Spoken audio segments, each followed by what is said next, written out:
ஓம் நம சிவாய்.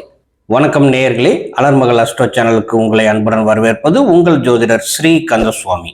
ரிஷபராசிக்கு ஆகஸ்ட் மாத ராசி பலன்களை பார்க்கும்போது உங்கள் ராசி அதிபதி சுக்கிரன் இந்த மாத ஆரம்பத்திலேயே 5ஆம் வீடான பூர்வ புண்ணியஸ்தானமான கன்னி ராசியில் பெயர்ச்சியாகி நீசகதியில் வலம் வருவார். நீசம் என்பது வலிமை குறைவு என்று அர்த்தம். சுத்தமாக பவர் இல்லை என்று எடுத்துக்கொள்ளக்கூடாது. குறைவான பவர் என்பதால அதோட ஆக்ஷன் அதே போலத்தான் இருக்கும். உங்கள் ராசிக்கு ஜீவனஸ்தான அதிபதியான சனி கிரகம் லாபஸ்தானமான 11ஆம் வீட்டில் வக்கரமாகி குருவின் பார்வையால் சுபத்துவமாக இருப்பது மிகவும் நல்லது. ஏற்கனவே இருக்கும் உத்தியோகம் மற்றும் தொழில் நல்லபடியாக ரன் ஆகும். ரிஷபராசிக்கு குரு 3ஆம் வீடான கடகத்தில் உச்ச நிலையில இருக்கார். பொதுவாக ரிஷபத்திற்கு சனிதான் முக்கிய கிரகமாக கருதப்படுகிறது. குருவை அவ்வளவாக பார்ப்பதில்லை. இருந்தாலும் லாபஸ்தானத்திற்கு குருவே அதிபதி. அதோட குருவுடைய மீன ராசியில தான் ராசிநாதன் சுக்கிரன் உச்ச வலிமை பெறுவார். ரிஷபத்திற்கு 3ஆம் இடத்துல குரு மறைவது சிறப்பு தான். கேது 4ஆம் வீட்டிலையும் ராகு 10ஆம் வீட்டிலையும் இருக்கு. தொழில முதலீடு செய்யும் போது மிகுந்த கவனம் வேண்டும். அதுவும் பர்டிகுலரா இந்த மாசத்துல சுக்கிரன் நீசமாக இருப்பதால கவனம் வேண்டும். சூரியன் கடகராசியில குருவுடன் சேர்ந்த அமைப்புல சிவராஜ யோகத்தை தந்து வரும் 17ஆம் தேதியில ஆட்சி பலமாக சிம்மத்தில் அமரப்போகிறார். இந்த சூரியனுடைய அமைப்பு சிறப்பாக இருக்கு. 4ஆம் வீட்டு அதிபதியாக இருந்து 3ஆம் வீட்டில் இருப்பது சொத்துக்கள் விற்பனை செய்ய முயற்சிப்பவர்களுக்கும், பழைய வண்டி வாகனங்களை எக்ஸ்சேஞ்ச் பண்ணி புது வண்டி வாங்குறதுக்கும், ஒரு இடம் விட்டு இன்னொரு இடத்துக்கு குறி போகிறதுக்கும், தொழிலில் வேறு ஒரு பிரான்ச் ஆரம்பிக்கிறதுக்கும், வேலையில ஊர் மாற்றம் கேட்டு வெயிட் பண்ணிட்டு இருக்கீங்கன்னா அது கிடைப்பதற்கும் சூரியனின் அமைப்பு சாதகமான பலன்களை தரும். நேயர்களே, எங்கள் சேனலான அலர்மகள் அஸ்ட்ரோ சேனலை முதல் முறையாக பார்ப்பவர்களாக இருந்தால் சப்ஸ்கிரைப் பண்ணி ஆதரவு கொடுங்க.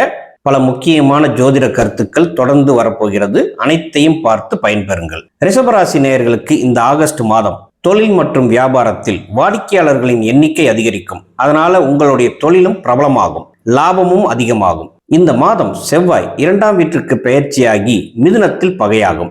செவ்வாய் உங்களுக்கு 7ஆம் வீட்டுக்கும் 12ஆம் வீட்டுக்கும் அதிபதி என்பதால தொழிலில் கூட்டாளிகளை புதுசாக சேர்ப்பதாக இருந்தால் நல்லா விசாரிச்சு செய்வதுதான் சரியாக இருக்கும். கூட்டு தொழில் செய்து கொண்டிருப்பவர்களுக்கு கூட்டாளிகளுடன் வெளிப்படைத்தன்மையுடன் இருப்பது நல்லது. தேவையற்ற கருத்து வேறுபாடுகளை இது தவிர்க்கும். தொழிலில் புதிய முதலீடு செய்யும் போது அவசரப்படாம நிதானமாக யோசித்து முடிவெடுப்பது நல்லதுங்க. செவ்வாய் பகையாக இருப்பதால் ஏதாவது பிரச்சனைகள் வரலாம், கவனம் தேவை. ராகு கேதுவுடைய தலையீடுகளும் இருக்கிறது. வேலைக்கு செல்பவர்களுக்கு 6ஆம் வீட்டு அதிபதி சுக்கிரன் 5ஆம் வீடான கன்னி ராசியில் நீசம். அதோட செவ்வாய் பார்வையும் பாக்கியஸ்தான அதிபதியான சனியின் பார்வையும் இருப்பதால வேலை நல்லபடியாகவே இருக்கும். கொஞ்சம் வேலை பளு அதிகமாகிறதுனால டென்ஷன் ஆவதற்கு வாய்ப்புகள் கண்டிப்பா இருக்கு.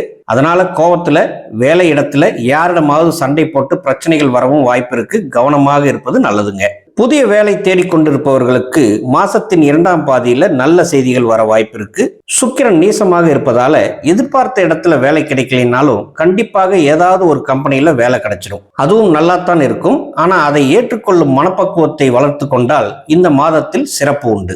குடும்பம் மற்றும் குடும்ப வாழ்க்கை என்று பார்த்தால் 2ஆம் இடத்து அதிபதி புதன் 6ஆம் தேதி முதல் 22ஆம் தேதி வரையில் 3ஆம் வீடான கடகராசியில் சற்று பகையாக அமர்ந்திருப்பார் என்பதாலையும் 2ஆம் வீட்டில் செவ்வாய் இருக்கும் என்பதாலும் குடும்பத்தில் அவ்வப்போது சின்ன சின்ன கருத்து மோதல்கள், அதனால் சண்டைகள் வந்து போக வாய்ப்பு இருக்கு.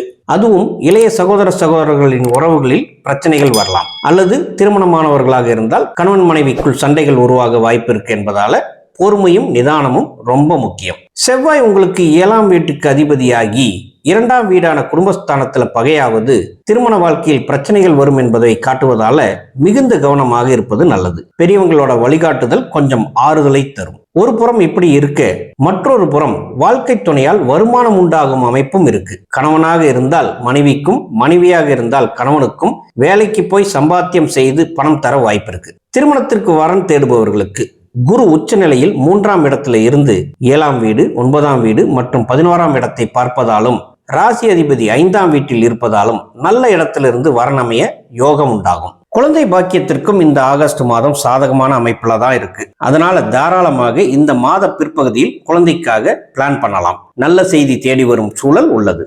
காதல் வாழ்க்கை என்று பார்க்கையில் இந்த மாதம் முடிந்த வரைக்கும் பொறுமையாக இருக்க பாருங்க. நீச சுக்கிரன் தேவையில்லாம காதலில் பிரச்சனைகளை தூண்டிவிடும். வாக்குஸ்தானத்தில் இருக்கும் செவ்வாய் திடீரென கோபப்பட்டு தேவையற்ற வார்த்தைகளை பேச வைத்துவிடும் என்பதால ரொம்பவே கவனமாக இருப்பது நல்லது. முடிந்த வரையில் ரிஷபராசியில் பிறந்து இப்ப காதலித்து கொண்டிருப்பவர்களாக இருந்தால் இந்த ஆகஸ்ட் மாதத்தில் காதலுக்கு லீவு விட்டு விடுவது நல்லது. ஒருவரை ஒருவர் சந்திக்காம பேசிக்காம கொஞ்சம் டிஸ்டன்ஸ் மெயின்டைன் பண்ணி இந்த மாசத்தை கடந்து போயிட்டீங்கன்னா காதல் தப்பிக்கும். இல்லைன்னா பிரேக்கப் ஆக வாய்ப்புகள் நிறையவே இருக்கு. பெண்களுக்கு, அதிலும் இல்லத்தரசிகளுக்கு குடும்பத்தில் பொறுப்புகள் அதிகமாகும். கணவரிடமிருந்து வரும் கருத்து வேறுபாடுகள், குடும்ப பாரம் எல்லாம் சேர்ந்து மன அழுத்தத்தை தரலாம். சிலர் கோபம் அதிகமாகி கத்தி சண்டை போட வாய்ப்பு இருக்கு. ஒரு சிலர் அதே கோபத்தை அழுகியாக வெளிப்படுத்த வாய்ப்பு இருக்கு. வேலைக்கு போற பெண்களாக இருந்தால் இந்த பிரச்சனை இன்னும் ஒரு படி அதிகமாகலாம். இதனை புரிந்து கொண்டு சுதாரி போட கொஞ்சம் நிதானத்தை கையாள பாருங்க. மன அமைதிக்கு கோயிலுக்கு போயிட்டு வருவதும், தியானம் அல்லது யோகா போன்றவற்றை செய்வதும் நல்லது. ரிஷபராசி மாணவர்களுக்கு இந்த மாதம் கல்வியில் கவனம் குறையலாம். பல வழிகளிலிருந்து டிஸ்டர்பன்ஸ் தேடி வரும். உங்களுக்கு இதனால கவனச்சிதறல்கள் ஏற்படலாம். ஒரு தீர்க்கமான முடிவை ஆகஸ்ட் ஃபர்ஸ்ட் வீக்லயே எடுத்துடுங்க. என்ன பிரச்சனை வந்தாலும், அது எந்த வழியில வந்தாலும், யார் வழியில வந்தாலும், நான் படிப்பதை தவிர வேற எந்த எண்ணமும் மனசுக்குள்ள வச்சுக்க மாட்டேன் என்று ஒரு ஸ்ட்ராங்கான முடிவு நீங்க பண்ணிட்டீங்கன்னா வெற்றி உங்களுக்கு நிச்சயம் உண்டாகும். அடுத்து ஆரோக்கியம் என்று பார்க்கையில் பொதுவாக உடல் நலம் சிறப்பாக இருந்தாலும் சூரியன் ஆட்சி பலம் பெறுவதாலும், அதுவும் கேதுவுடன் சேர்வதாலும், அதோடு செவ்வாய் பகையாக 2ஆம் இடத்துல வருவதாலும் உஷ்ண ஆதிக்க பாதிப்புகள் வர வாய்ப்பு இருக்கு. அதனால முகத்துல எரிச்சல், கண் எரிச்சல், வாய்ப்புண் போன்றவை வரலாம். தொண்டை எரிச்சல் ஏற்படுவதற்கும் சிலருக்கு வாய்ப்புகள் இருக்கு. உடம்புல இன்ஃபெக்ஷன் அதிகமாகி காய்ச்சலும் வரலாம். வயதானவர்களாக இருந்தால் நெஞ்சு பகுதி மற்றும் இருதயம் சம்பந்தப்பட்ட சிறு பாதிப்புகள் வர வாய்ப்பு இருக்கு. சின்ன அளவுல பிரச்சனை வரும்போதே மருத்துவரை சந்தித்து நீங்களாகவே ட்ரீட்மெண்ட் பண்ணிப்பீங்க. அதனால இந்த மாசத்துல பெரிய அளவுல பாதிப்புகள் எதுவும் இல்லை. ஆக இந்த மாதத்தில் சுக்கிரன் நீசகதியில் இருப்பதால தொழில்கள் மற்றும் வியாபாரம் கொஞ்சம் நீங்க நினைச்ச மாதிரி டெவலப் ஆகலைனாலும் ஒரு சில வளர்ச்சி இருக்கும், பணவரவும் இருக்கும், கூடவே சுப செலவுகளும் இருக்கும். மற்ற விஷயங்களும் சராசரி அளவுல இருக்கும் மாதமாக ஆகஸ்ட் மாதம் உங்களுக்கு இருக்கும். அன்பர்களே, இதுவரை இங்கு பார்த்தது உங்கள் ராசிக்கான இந்த மாதத்தில் வரும் கோச்சார பலன்களே. இது இந்த மாதத்துடைய பொது பலன். உங்கள் தனிப்பட்ட ஜாதக பலனோடு இதை இணைத்து பார்க்க வேண்டும். உங்க ஜாதகத்துல லக்னம் என்ன, அதோட பலன் என்ன, உங்கள் நடப்பு தசா என்ன, தசா என்பது எந்த கிரகம் உங்களை தற்போது ஆளுமை செய்கிறது என்பதுதான். அப்போ அதோட பலன் என்ன, அதுல வரும் புத்திகால கிரக பலன் என்ன, அதோடு உங்கள் ஜனனகால ஜாதகத்தோட அடிப்படை பலன்கள், இவை அனைத்தையும் சேர்த்து வைத்து அதோட இப்ப நடக்கும் கோச்சார பலன்களையும் சேர்த்து வைத்து ஒரு முடிவுக்கு வர வேண்டும். அப்பதான் உங்களுடைய தனிப்பட்ட ஜாதக பலன்களை நீங்கள் தெரிந்து கொள்ள முடியும். நிறைய பேருக்கு இன்னமும் கன்ஃபியூஷன் இருக்கு. சுய ஜாதகத்தை மட்டும் பார்க்கணுமா, இல்ல சொல்ற ராசி பலனை மட்டும் கேட்டுக்கிட்டா போதுமான்னு. அதாவது சுய ஜாதகம் தான் மெயின் ஜாதகம். நாம சொல்ற ராசி பலன் என்பது கோச்சார கிரகத்தோட நகர்வுகளை வச்சு சொல்றது. இதுல நீங்க இன்னொரு கேள்வியும் கேட்கலாம், லக்னத்தை மட்டும் பார்க்கவா இல்ல ராசியை மட்டும் பார்க்கவான்னு. பலருக்கும் லக்னம் ராசி ரெண்டும் வேற வேறையா இருக்கும். ராசி என்பது சந்திரனை பொறுத்து, லக்னம் என்பது சூரியனை பொறுத்து. ராசி பலன் கேட்கும் போது இரண்டையும் பார்ப்பதுதான் நல்லது. ஒரு சில பேருக்கு மட்டும்தான் லக்னமும் ராசியும் ஒன்னா இருக்கும். அவங்க ஒரே ராசி பலன் மட்டும் பார்த்தாலே போதும், அதுவே 100% ஒர்க் அவுட் ஆகும். இன்னும் தெளிவா தெரியணும்னா உங்களுடைய ஜாதகத்துல ஒரு கிரகம் நல்ல பவர்ஃபுல்லா இருக்கும், அதோட தசா புத்தியும் நடந்துட்டு இருக்கும். கோச்சாரத்துல அந்த கிரகம் வலுக்குறைந்த இடத்துக்கோ அல்லது நீசமாகிற இடத்துக்கோ வருதுன்னு வைங்க, நீங்க பயப்பட வேண்டிய அவசியம் இல்லை. உங்களுக்கு பாதிப்புகள் எதுவும் வராது. அதுவே ஜாதகத்துல அந்த கிரகம் வலிமை இல்லாம இருந்தா மட்டும்தான் பிரச்சனை வரும். ரைட்டு. அடுத்து ஜாதகத்துல வலு இல்லாத கிரகத்தோட கோச்சார நிலை நல்ல பவர்ஃபுல்லான இடத்துக்கு கிரகம் வருதுன்னா அப்போ உங்களுக்கு அந்த கிரகத்தோட பாசிட்டிவான விஷயங்கள் அந்த காலம் முடியும் வரைக்கும் கிடைக்கும். குரு இப்போ கோச்சாரத்துல உச்சத்துல இருக்கார். பலருடைய ஜாதகத்துல குரு நீசமாகியோ ரிஷபம் மற்றும் துலாம் ராசியில பகையாகவோ இருக்கும் பட்சத்துல இந்த காலத்துல குருவுடைய நல்ல பலன் உங்களுக்கு கண்டிப்பாக கிடைக்கும். இதை தெரிஞ்சுக்கிட்டாலே போதும். அடுத்து ராசி பலன்ல லக்னத்துக்கு நான் பலன் சொல்லும் போது லக்ன ராசிக்கு இந்த மாசத்துல பலன் சரியில்லை. அதே சந்திரன் இருக்கும் ராசிக்கு பலன் அருமையா இருக்கு. இதை எப்படி எடுத்துக்கிறது? லக்னத்துல வரக்கூடிய கெடு பலனை ராசியில வரக்கூடிய நல்ல பலன் குறைச்சிடும். அப்போ ஓரளவு நல்ல பலன் உங்களுக்கு கிடைச்சிடும்.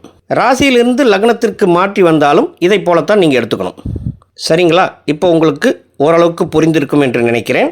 நேயர்களே, எங்கள் சேனலை முதல் முறையாக பார்ப்பவர்களாக இருந்தால் சப்ஸ்கிரைப் பண்ணிக்கோங்க. உங்களோட தனிப்பட்ட ஜாதக பலன்களை தெரிந்து கொள்ள இங்கே தெரியும் வாட்ஸ்அப் எண்ணிற்கு மெசேஜ் பண்ணுங்கள். உங்களுடைய மேலான கருத்துக்களை மறக்காமல் இதில் பதிவு செய்யுங்க. உங்கள் நண்பர்களுக்கும் ஷேர் பண்ணுங்கள். நன்றி. வாழ்க வளமுடன். ஓம் நம சிவாய.